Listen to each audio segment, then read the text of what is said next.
अस्सलाम वालेकुम। आज हम एक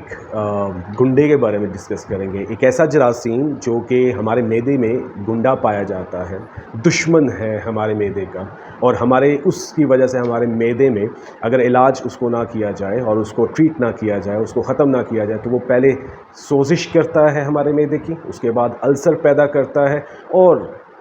लेस दैन 1% चांस है कि वो कैंसर भी पैदा करता है। ये गुंडा, ये दुश्मन, ये जरासीम, इसका नाम एच पायलोरी, हेलिकोबैक्टर पायलोरी कहते हैं इसे।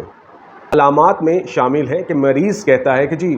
जलन काफ़ी अरसे से है, दवाई खाने से बेहतर होती है, दवाई छोड़ें तो फिर वहीं स्टैंड करती है और हमें एक लंबे अरसे से ये तकलीफ़ चल रही है। उल्टी मतली महसूस होती है, खट्टे डकार आते हैं, पेट में गैस रहती है या पेट फूला फूला महसूस होता है, कभी कब्ज़ की शिकायत हो जाती है और कभी हमें पेचिश लग जाते हैं। और अक्सर औक़ात मरीज़ों में ये भी देखा गया है, कुछ मरीज़ कहते हैं कि जी हमें भूख कभी कभार बहुत ज़्यादा लगती है और कुछ मरीज़ कहते हैं कि जी हमारी भूख एकदम से ख़त्म हो गई है, वज़न पहले से बहुत ज़्यादा कम हो गया है, कपड़े लूज़ हो गए, तो हमारे जहन में रेड अलर्ट शुरू हो जाता है कि अब हमें इसकी तशख़ीस को स्टेप अप करके लेके चलना है। अगर हम एच पायलोरी, हेलिकोबैक्टर पायलोरी की टेस्ट या इन्वेस्टिगेशन या डायग्नोसिस की तरफ जाते हैं कि हम किस तरह इसको तशख़ीस कर सकते हैं, डायग्नोस कैसे कर सकते हैं, तो इसमें सबसे पहले हमारे पास most sensitive test, most commonly use test H pylori serology test या इम्यूनोग्लोबुलिन टेस्ट, जिनको हम H pylori, helicobacter pylori, IgG और IgA कहते हैं। इन टेस्ट की खूबी ये है कि these are very readily easily done through the blood test और इसमें हमें कोई इन्वेसिव प्रोसीजर करने की ज़रूरत नहीं होती। हाँ, इसमें ये चीज़ लाजमी है कि वो बंदा जो बार बार एच पायलोरी की तरफ टेस्ट करवा रहा है उसके लिए ये टेस्ट ठीक नहीं, क्योंकि ये कॉन्टीन्यूसली आपके ब्लड में कम से कम 6 मंथ्स तक रहता है।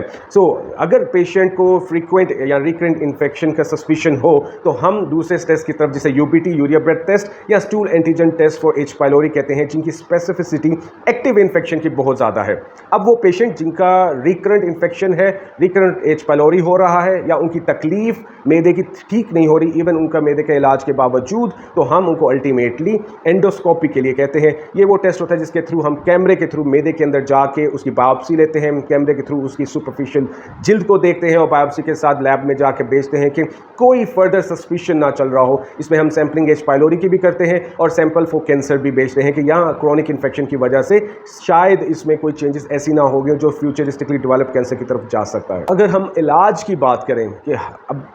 पता चल गया क्या सिम्टम्स हैं, पता चल गया किस तरह तशख़ीस करनी है, तो डॉक्टर साहब इलाज क्या? इलाज में इसकी इंटरनेशनली अमेरिकन गैस्ट्रोएंटरोलॉजी एसोसिएशन में एक ट्रिपल रिजीम चलती है और एक हमारी क्वाड्रिपल रिजीम चलती है। ट्रिपल रिजीम में हम 2 एंटीबायोटिक्स के साथ एक तजाबियत को कम करने के लिए मेडिसिन देते हैं और क्वाड्रिपल रिजीम जिसमें हम बिस्मथ सॉल्ट को ऐड कर देते हैं। इसकी तफसील में मैं ज़्यादा नहीं जाऊंगा क्योंकि ये डॉक्टर डिपेंडेंट है और वो ज़्यादा बेहतर इन पोजीशन में है कि जब आपका डायग्नोसिस हो और आपकी सेंसिटिविटी ऑफ एंटीबायोटिक के मुताबिक वो आपको डायग्नोस करके मेडिसिन देता है। तो इट्स बेटर, अगर आपका एच पायलोरी पॉजिटिव आता है, डू कंसल्ट योर डॉक्टर। अब अगर हम बात करें कि डॉक्टर साहब तशख़ीस हो गई, इलाज हो गया, गॉड फॉरबिड कुछ ऐसे लोग जो समझते हैं कि यार this is something very lamely to take, कोई बात नहीं जी, दवाई खा रहे हैं, मैदे का कैप्सूल खा रहे हैं, तजाबियत कम करने वाली दवाई खा रहे हैं, हम बस ठीक है, हमें इलाज की ज़रूरत नहीं है। तो इसकी कम्प्लिकेशंस क्या हो सकती हैं? इसकी कम्प्लिकेशंस के बारे में अगर हम डिफाइन करें तो सबसे पहले ये आपकी मैदे की जिल्द की सोजिश कर देता है, जो कि मेडिसिन इंड्यूस्ड टेम्परेरी तौर पे ठीक रहता है, लेकिन ऑन दी होल जब आहिस्ते से मेडिसिन छोड़ते हैं फिर आपकी तबीयत वहीं स्टैंड कर देती है जो मेडिसिन लेने से पहले थी। सेकंड, अगर आप इसका इलाज नहीं करवाते तो ये जरासीम आपके मैदे में अल्सर पैदा कर सकता है। थर्ड, अगर ये अल्सर डीप चला जाए, वो और गहरा करता जाए और आप अपनी तकलीफ़ को बर्दाश्त कर रहे हैं, आप जरासीम, आपको पता है आपको जरासीम, उसके बावजूद आप उसका इलाज नहीं करवा रहे, तो वो आपके मैदे में सुराख करके आपकी आंतड़ियों की ब्लॉकेज कर सकता है, जिसकी वजह से लेप्रोटमी का भी करना पड़ सकती है। और आखिर में अगर गॉड फॉरबिड आप इसको ट्रीट नहीं करवाते, ये जरासीम आपकी लेयर्स में, आपकी सुपरफिशियल मैदे की लेयर्स में इतनी तब्दीली कर सकता है कि उसमें लेस दैन 1% चांस है, 1% चांस है, लेकिन चांस है कि वो आपकी इस मैदे की तकलीफ़ की शक्ल को कैंसर में तब्दील कर सकती है। थैंक यू, टेक केयर, अल्लाह हाफिज़, अस्सलाम वालेकुम।